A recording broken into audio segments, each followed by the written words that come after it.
Hello, welcome to Study Guide. From today, we are going to look at relative density and density. So we know that the density, from what we have here, density is mass per unit volume of a substance. And to calculate the volume of the, to calculate density, all we need is mass over what dividing the volume. That will get the density. And the unit of density is what? Kilogram per meter cube. So relative density. When we talk about relative density, the relative density is the ratio of mass of any volume of a substance to the mass of equal volume of water. So now relative density can also be calculated by mass of the substance over mass of equal volume of water. Now, according to Archimedes' principle, if you are to apply Archimedes' principle in this process, you know that Archimedes' principle states that when an object is completely immersed in a liquid or a fluid, completely immersed or partially immersed in a liquid, it experiences a loss in weight or upthrust, which is equal to the weight of the fluid. Weight of the fluid or what? Liquid displayed.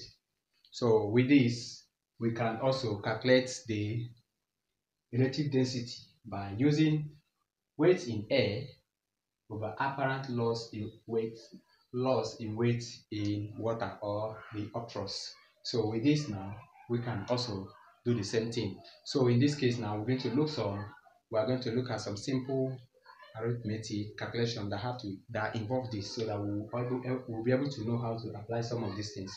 All right, let's go to the first. All right, here we have said that the first one said that an object of mass 30 kg has a volume of 120 meter cube. Calculate the density. Calculate its density. And the second one says a solid object weighs.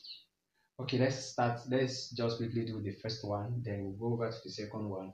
Now, in this case, we have the mass of the object. Mass of object, which is 130 kg, and then volume, which is, so density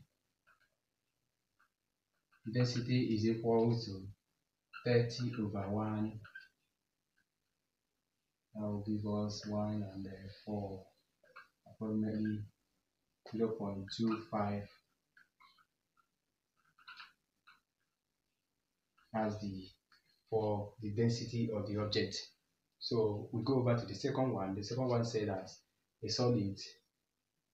solid object weighs 5.9 gram in air, and then 3.9 gram in water, and 4.3 grams in kerosene.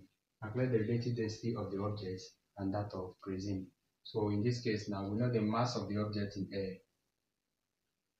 Mass in air is equal to what? Now mass in water.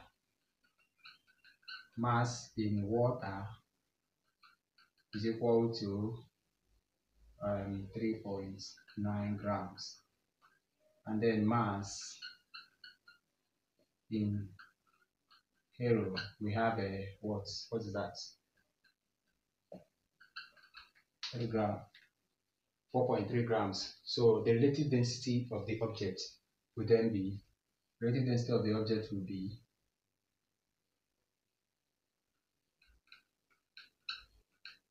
be, mass in air over the mass in water, that is to say apparent loss.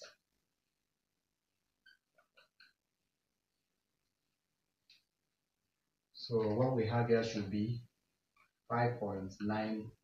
This will give us something like 2.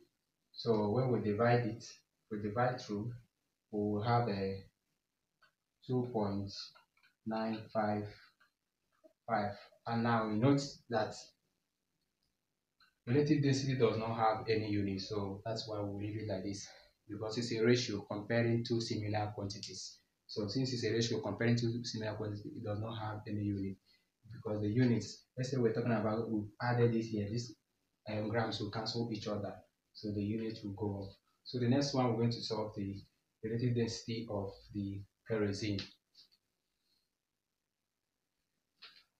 All right, the relative density of the kerosene will then be mass of the mass in kerosene will have a 4 point over what mass in water, which is um, that will give us, that will be 1.6 divided by 2.0, that will give us 0.8. That is for the relative density of the kerosene. All right, thank you so much for coming this far. I want to encourage you to subscribe, like, and share. Make sure you share. Let your friends know about this channel. All right, thank you so much.